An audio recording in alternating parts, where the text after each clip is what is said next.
로마서 8장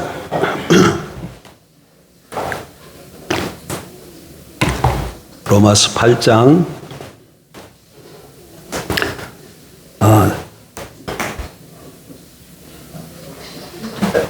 다시 한번 손 들어보세요. 혹시 다음 주에 광화문 갈 사람? 네, 됐습니다.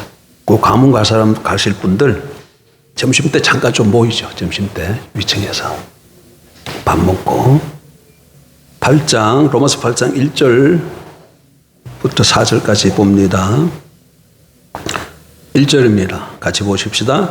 그러므로 이제 그리스도 예수 안에 있는 자에게는 결코 정죄함이 없나니 이는 그리스도 예수 안에 있는 생명의 성령의 법이 죄와 사망의 법에서 너를 해방하였음이라.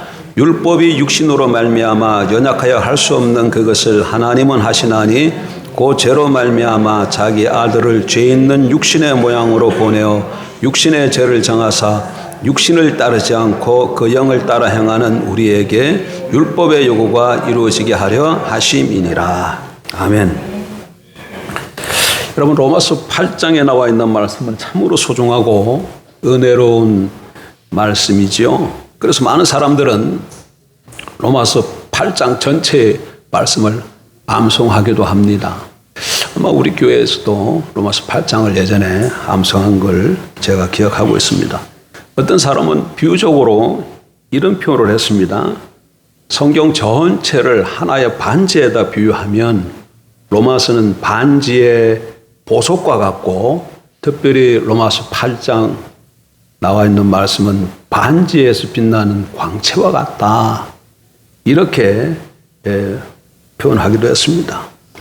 무슨 얘기입니까? 이 모든 것이 로마서 이 8장의 말씀이 너무 소중하고 은혜롭다는 말씀인 것이죠.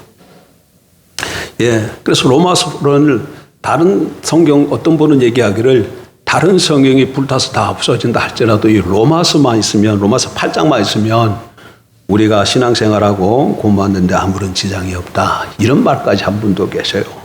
그래서 로마서 8장이 너무 중요합니다. 하지만 아무리 하나님의 사랑이 크고 또 아무리 하나님의 은혜와 축복이 풍성하다 할지라도 우리가 그것을 깨닫지 못한다면, 알지 못한다면 무슨 소용이 있겠습니까? 그걸 알아야지요. 하나님께서 로마서 8장을 통해서 우리에게 어떤 사랑을 베푸셨고 어떤 은혜와 축복을 허락해 주셨는지를 알아야, 그리고 그것을 믿음으로 받아들여야 우리 삶에 풍요로움이 있을 줄 압니다. 시골 어느 마을에 불쌍한 가부가 있었습니다. 아들 하나를 데리고 어렵게 가난하게 살아가고 있는데 너무 어렵죠. 먹고 살기가. 그런데 그럼에도 불구하고 아들이 잘 장성해서 성인이 되었습니다. 그래서 이 가난에서 벗어나기 위해서, 돈 벌기 위해서 집을 떠났어요. 외국으로 나갔습니다. 가부는 주일이 되면 늘 예배당에 나가서, 교회 나가서 눈물을 흘리면서 아들을 위해서 하나님 앞에 간절히 기도했습니다. 그리고 동네 사람들은 과부를 만날 때마다 아들에게서 소식이 있느냐, 돈은 붙여오느냐, 이렇게 물었습니다. 그럴 때마다 과부는 한결같이 똑같은 대답을 했습니다. 그저 잘했다는 소식밖에는 없습니다. 동네 사람들이 안부 보니까 과부가 뭐라고 대답한다고요? 우리 아들 잘 지낸다는 그 소식만 있어요. 이렇게 말했다는 것이죠. 그런 가운데 과부의 몸은 점점 야위어 가고 있었어요. 왜? 먹지를 못하니까. 음식을 살 형편이 되지 못해서 제대로 먹지 못했기 때문에 그런 것이죠. 목사님이 그 모습을 보다가 너무 딱해서 어느 날 하루는 쌀 한 마를 사들고 신방을 갔습니다. 그리고 이렇게 물었어요. 아니, 아들이 집을 떠난 지가 벌써 여러 달이 지났는데 어떻게 돈을 붙여오지 않습니까? 이렇게 물었더니 가부가 고개를 푹 숙이면서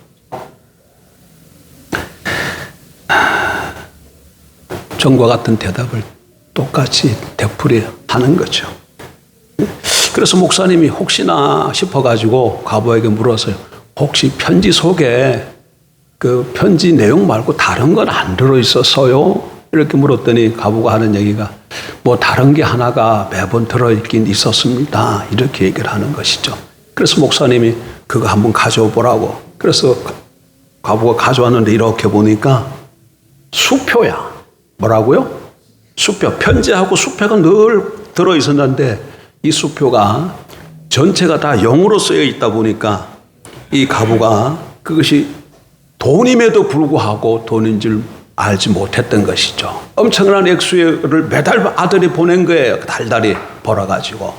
근데 그러니까 많은 돈을 과부가 갖고 있었음에도 아들을 통해서 돈을 이렇게 보내준 돈을 갖고 있었음에도 한 푼도 쓰지 못하고 하마터면 뭐 할 뻔했어요? 굶어 죽을 뻔했어요. 왜 이런 일이 벌어졌습니까? 수표가 수표인 줄 알지 못했기 때문에 그런 것이죠. 이와 마찬가지로 오늘 하나님께서 로마서를 통해서 우리에게 엄청난 사랑과 은혜의 말씀을 주셨음에도 불구하고 이걸 깨닫지 못하고 믿음으로 받아들이지 못하면 늘 허전한 가운데 아무것도 없는 것 가운데 살아가는 이 과부와 삼리 아마 저와 여러분의 삶이 될 줄 압니다. 그러니까 오늘 로마서를 통해서 하나님께서 우리에게 베풀어 주시는 말씀이 무엇인지 정확하게 알고 믿음으로 받아들임으로 여러분 삶 가운데 놀라운 하나님의 사랑을 경험하고 축복을 경험하는 복된 삶이 되길 주의 이름으로 축복합니다. 오늘 로마서 8장 1절로부터 4절 말씀을 통해서 하나님께서 그리스도 안에 있는 자에게 어떤 축복을 하나님이 주셨는가를 잘 말씀하고 있어요. 우리가 로마서 8장 전체를 살펴보는 것도 아니고 1절부터 몇 절까지만 살펴본다고요? 1절부터 4절까지만 살펴봐요. 그런데 요 안에만 봐도 하나님께서 그리스도 안에 있는 자에게 놀라운 축복을 세 가지를 허락해 주고 있습니다. 시간이 벌써 많이 지나가 버렸네요. 어쨌든 시간 되는 데까지 한번 살펴보십시다. 첫째로 그리스도 안에 있는 자에게 어떤 복을 주셨는가? 우리가 어떤 복을 받았는가? 여러분 우리가 예수 그리스도 안에 있습니까 여러분? 여러분 우리가 예수 그리스도 안에 있다면 하나님께서 주신 복이 정확하게 있어요. 너무너무 중요한 복을 허락해 주셨습니다. 첫째로 우리에게는 결코 정죄함이 없습니다. 한번 따라합시다. 우리에게는 결코 정죄함이 없습니다. 그냥 정죄함이 없는 것이 아니라 앞에 부사가 붙었어요. 어떤 부사가 붙었어요? 결코라는 단어가 붙었어. 결코 정죄함이 없습니다. 1절 말씀을 보십시다. 그러므로 이제 그리스도 예수 안에 있는 자에게는 결코 정죄함이 없나니. 누가 그리스도 예수 안에 있는 자입니까? 어떤 사람이 그리스도 안에 있는 자예요? 그리스도 안에 있는 자에게 정죄함이 없다고 말씀하는데 어떤 사람이 그리스도 안에 있는 자예요? 예수 그리스도를 주와 구주로 믿고 영접한 사람. 여러분 예수가 여러분에게 어떤 분이에요? 제가 가끔 이런 질문 여러분에 드리지 않습니까? 이 질문에 대해서 정확하게 자신 있게 말씀할 수 있어야 됩니다. 이 질문에 대해서 아직도 정확하게 대답이 나오지 못하면 신앙을 다시 점검해야 돼요. 나사렛 예수가 여러분에게 어떤 분이십니까? 내 죄를 십자가에 죽고 3일 만에 부활하신 분이신가요? 나의 주와 구주가 되십니까? 예. 나사렛 예수를 나의 주와 구주로 믿고 영접한 그 사람이 바로 그리스도 예수 안에 있는 자입니다. 어떻게 그리스도 안에 있는가? 하나님께서 그 사람을 어떻게 부르시기 때문에 의인으로 부르시기 때문에 그런 것이죠. 그리고 하나님이 한번 어렵다고 선언하시면 다시는 취소하실 수가 없어요. 그러므로 두 번 다시 우리에게는 정죄함이 없습니다. 결코 정죄함이 없습니다, 여러분. 왜 우리에게 정죄함이 없는가? 우리가 착하게 살아서 그럴까요? 아닙니다. 이유는 한 가지밖에 없어요. 한 가지 이유밖에 없어요. 우리가 무엇 안에 있기 때문에? 그리스도 예수 안에 있기 때문에. 그리스도 예수께서 우리의 피난처가 되시기 때문에 그런 것이죠. 그러나 그리스도 밖에 있는 자에게는 그러면 뭐가 있다는 얘기가 됩니까? 반드시 정죄함이 있다는 얘기예요. 그리스도 안에 있는 자에게는 정죄함이 없지만 그리스도 밖에 있는 자에게는 뭐가 있다는 거예요? 정죄함이 있다는 겁니다. 하나님의 심판이 있다는 겁니다. 하나님의 심판대 앞에 그리스도 밖에 있는 자는 언젠가 그 준분한 심판을 받고 지옥불에 던져질 줄 압니다. 예. 그러나 그리스도 안에 있는 자면 그 사람이 어떤 사람이든지 간에 많이 배웠든지 못 배웠든지 간에 내가 지금 잘생겼든지 못생겼든지 이 땅에서 어떻게 살아가든지 간에 아무 상관없이 내가 그리스도 안에 있으면 그 사실 하나로 인해서 하나님 앞에 심판되었을 때 우리는 정죄함을 받지 않을 줄 압니다. 여러분, 이스라엘 백성들이 애굽 땅에 살 때를 한번 되돌아보십시오. 10가지 재앙이 내립니다. 그때 마지막 재앙이 무슨 재앙이죠? 장자 재앙이잖아요. 하나님께서 애굽 땅에 사는 모든 사람들의 장자를 다 죽이겠다고 선포하셨어요. 그리고 그날 저녁에 죽음의 천사가 애굽 땅을 지나갔습니다. 애굽 사람들이 살고 있는 집에는 죽음이 있었습니다. 큰 울음이 있었죠. 왜? 장자들이 죽었으니까. 그러나 이스라엘 백성들이 사는 집에는 아무런 일이 없었어요. 죽음의 사자가 피해갔습니다. 왜 그랬을까요? 왜 애굽의 집에는 장자가 죽고 이스라엘 백성들 집에는 장자가 죽지 않았습니까? 무엇 때문에? 단 하나 사건 때문에 그런 것이죠. 이스라엘 백성들 집에는 양을 잡아서 문설주와 기둥에 발랐어요. 그러나 애굽 사람들은 그렇게 하질 않았던 것이죠. 하나님께서 모세를 통해서 죽음의 천사가 지나갈 것이다. 이 땅에 장자가 죽는 재앙이 임할 것이다. 그러나 너희가 양을 잡아서 문설주와 기둥에 바르면 이 재앙으로부터 벗어날 것이다. 그 말씀을 듣고 모세가 이스라엘 백성들에게 전했고 백성들이 그 말씀을 듣고 순종했습니다. 그래서 모두가 다 양을 잡아서 다 피치를 했어요. 그런 애굽 백성들은 그 말을 듣지도 못했을 뿐만 아니라 들었다 할지라도 순종하지 않았던 것이죠. 단 이거 사건 하나, 집에 피를 발랐느냐 피를 바르지 않았느냐, 요 차이 하나로 무슨 일이 벌어졌어요? 장자가 죽었느냐 죽지 않느냐, 이 일이 발생한 것이죠. 뭐 이스라엘 백성들은 특별히 착하고 선하고 좋은 일을 해서 그런 것이 아니에요. 피 바른 그 집 안에 있었다는 이 사실 하나로 장자가 구원받은 겁니다. 이스라엘 백성들이 여리고성을 멸할 때도 마찬가지였습니다. 여리고성 안에 있는 사람들이 다 죽었습니다. 그러나 여리고성 안에 있는 모든 사람들이 다 멸망을 당할 때에 기생 라합의 집에서 안에 사람은 다 구원을 받았어요. 무엇 때문에? 기생 라합의 집이 사람들이 다 순수하고 선하고 착한 일을 많이 했기 때문에. 지금 제가 라합의 앞에다가 무슨 단어를 붙였어요? 기생이라는 단어를 붙였어요. 기생라. 요즘 국회에서 기생이라는 단어 하나 입에 잘못 올려가지고 우리 안산의 국회의원이 지금 어려움을 겪고 있는데, 어쨌든 그건 사과해야 될 일이죠. 어쨌든 기생 라합이다. 그러면 이 라합은 삶이 어떻다는 거예요? 옳고 바른 삶을 산다는 거예요? 못 산다는 거예요? 못 산다는 얘기잖아요. 못 살고 있다는 얘기잖아요. 그럼에도 불구하고 기생 라합 집은 멀쩡하게 들어가 있는 사람들은 다 구원받았어. 그런데 그 외의 사람들은 다 이스라엘 백성들이 들어왔을 때에 다 죽임을 당했다는 거예요. 왜? 기생 라합의 집에 뭐가 있었어요? 붉은 줄이 걸려 있었거든요. 붉은 줄이 이렇게 드리워 있었거든요. 예? 이미 약속을 했던 것이죠. 그래서 이스라엘 백성들이 여리고성이 무너졌을 때, 쳐들어왔을 때 모든 여리고성 사람들은 다, 집들은 망하고 사람들을 다 죽일 때 그 기생 라합의 집에 있는 붉은 줄을 보고는 그 집은 건들지 않은 줄 압니다. 마찬가지입니다, 여러분. 앞으로 우리가 다 하나님 앞에, 심판대 앞에 서야 될 것이에요. 누구든지 한 분은 다 서야 돼. 그러나 그리스도 예수 안에 있는 자에게는 결코 정죄함이 없는 줄 믿습니다. 예, 믿으십시오. 여러분 자신을 보지 마세요. 내가 지금 어떻게 살고 있고 내가 뭐 이런데도 내가 하나님 앞에 내가 설 수 있을까? 내 잘못, 내 선함, 이런 것으로 인해서 하나님이 판단하지 아니하셔요. 단지 못 하나 보고 판단하신다고요? 그리스도 예수 안에 있었느냐? 예수 그리스도가 너에게 누구냐? 보혈의 피로 덮여 있느냐 안 덮여 있느냐? 씻음 받았느냐 안 씻음 받았느냐? 예수가 너에게 누구냐? 주냐 구주냐 무엇이냐 누구냐? 이거 하나 가지고 심판하실 줄 압니다. 예.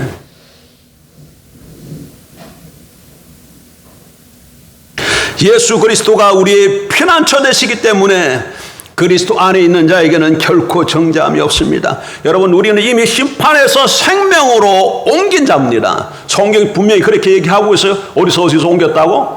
심판에서 생명으로 옮겼다. 우리가 지금 육신의 장막을 벗고 하나님 앞에 선다 할지라도 하나님께서는 우리에게 생명의 면류관을 주실 줄 믿습니다. 우리가 잘나서가 아닙니다. 우리가 뭐 선한 일을 많이 해서가 아닙니다. 착한 일을 많이 해서 그런 것이 아닙니다.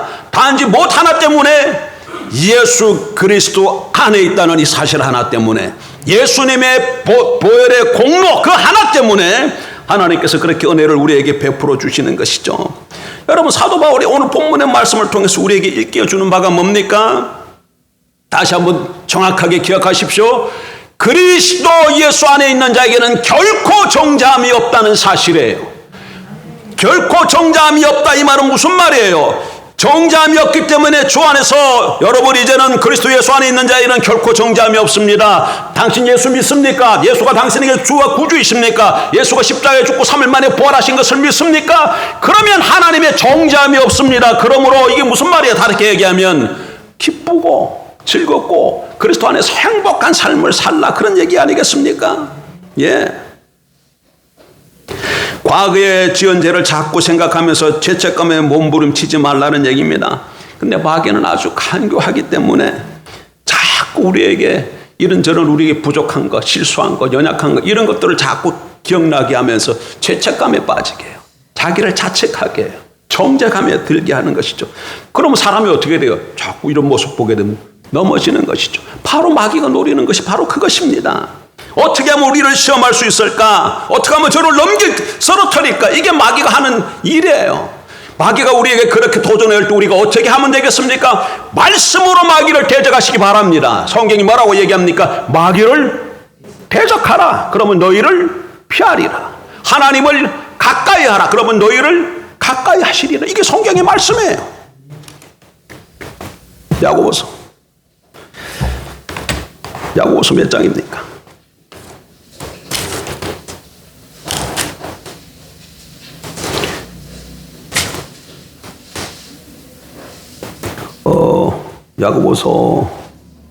야고보서인데 4장 몇 절? 4장 7, 8절. 다시 보십시다. 야고보서 4장 7절 함께 봅니다. 그런즉 너희는 하나님께 복종할지어다. 마귀를 대적하라. 그리하면 너희를 피하리라. 하나님을 가까이 하라. 그리하면 너희를 가까이 하시리라. 마귀는 어떻게 하라고요? 대적하라 그랬어요. 하나님은 어떻게 하시고요? 가까이 하라고 그랬어요. 그래서 이 말씀을 붙들고 우리가 마귀를 대적하면 마귀는 피할 수밖에 없어요. 우리에게서 도망쳐갈 수밖에 없습니다. 그래서 우리가 승리하게 되는 것이죠. 예. 이렇게 외치십시오. 그러므로 이제 그리스도 예수 안에 있는 자에게는 결코 정죄함이 없느니라. 그래, 네가 그렇게 하는 거, 그래, 예전에 내가 다 그랬고 넘어졌고 실수했고 이렇게 연약하다. 그럼에도 불구하고 주님이 나에게 뭐라고 말씀하시느냐? 그리스도 예수 안에 있는 자에게는 결코 정죄함이 없다고 말하였다. 사단아, 내게서 물러갈지어다. 그러면 떠나갈 수밖에 없는 것이죠. 인도 나라에 내려오는 민담이 있습니다. 마술사가 쥐 한 마리를 이렇게 데리고 살았는데 마술사가 이렇게 쥐를 관찰해 보니까 쥐가 늘 발발발발 떨면서 무서워하는 거예요. 그래서 쥐한테 물어봤어요. 왜 그렇게 벌벌벌 떠냐, 무엇을 하냐 했더니 고양이가 나타나서 자기를 꼭 잡아먹을 것 같아서 그래서 무섭고 두렵다는 거야. 그래서 마술사가 지가 불쌍해서 고양이로 만들어줬어요. 그래서 고양이로 만들어주면 괜찮았을 때 또 고양이가 됐는데도 또 무서워하고 둘둘둘 떨어. 왜 고양이 됐는데 또 뭐가 왜 무서워해? 개가 나타나서 나의 목덜미로 물 것 같아서 너무 무서워요. 그 말을 듣고 마술사가 개를 또 만들어줬어. 이제 됐거니 했더니 개가 됐는데 또 떨어요. 또 물어봤어. 왜 무서워? 벌벌 떠느냐? 호랑이가 나타나서 자기를 채갈 것 같다는 거야. 그 말 듣고 벌써 그래. 또 호랑이를 만들어줬어요. 호랑이면 맹수의 왕이지 않습니까? 이제는 대개권했는데 호랑이가 됐는데도 또 떨어. 하도 기가 차서. 왜 그래? 또 그랬더니 포수가 날 쏠 것 같아요. 그러는 거예요. 포수가. 그 얘기를 듣고 마술사가 이렇게 말했다고 합니다. 너는 어쩔 수 없이 구제불능이구나. 다시 쥐가 되라. 그래서 다시 쥐로 돌아갔어. 여러분, 하나님이 우리에게 주시는 것은 두려워하는 마음이 아닙니다. 하나님이 우리에게 주신 것은 무슨 마음이 아니다고요? 두려워하는 마음이 아니야. 예, 오늘 요 하나만 좀 기억하십시다. 예, 이제 그리스도 예수 안에 있는 자에게는 결코 정죄함이 없느니라. 이 말씀에 대해서 여러분 아멘으로 믿음으로 받아들이십시오. 그리고 더 이상 정죄감에 빠지지 마십시오. 과거의 죄에 얽매이지 마십시오. 과거와 현재와 미래의 모든 죄를 하나님께서 어떻게 하셨다고요? 예수 그리스도의 보혈의 피로 우리를 다 깨끗하게 씻으셨어요. 도말하셨다요. 도말했다는 뭐야? 덮어버렸다는 거예요. 덮어버렸다는 거예요. 우리의 이 모든 죄를 보혈의 피로 어떻게 했다는 거예요? 도말에 덮어버렸다는 거예요. 그러니까 하나님이 위에서 이렇게 보시면 보여요? 안 보여요? 안 보이는 것이에요. 안 보이는 것이에요. 그거를 다른 말로 어렵다고 칭하였다 이렇게 표현하기도 하는 거예요. 믿음으로 말미암아 어렵다고 칭하였느니라. 예, 오늘 이 한 말씀 결코 정죄함이 없다는 이 말씀을 갖고 그리스도 안에서 자유함을 누리는 저와 여러분들 주의 이름으로 축복합니다. 한 주간 승리하는 삶을 살길 주의 이름으로 축복합니다. 예, 기도하십시다.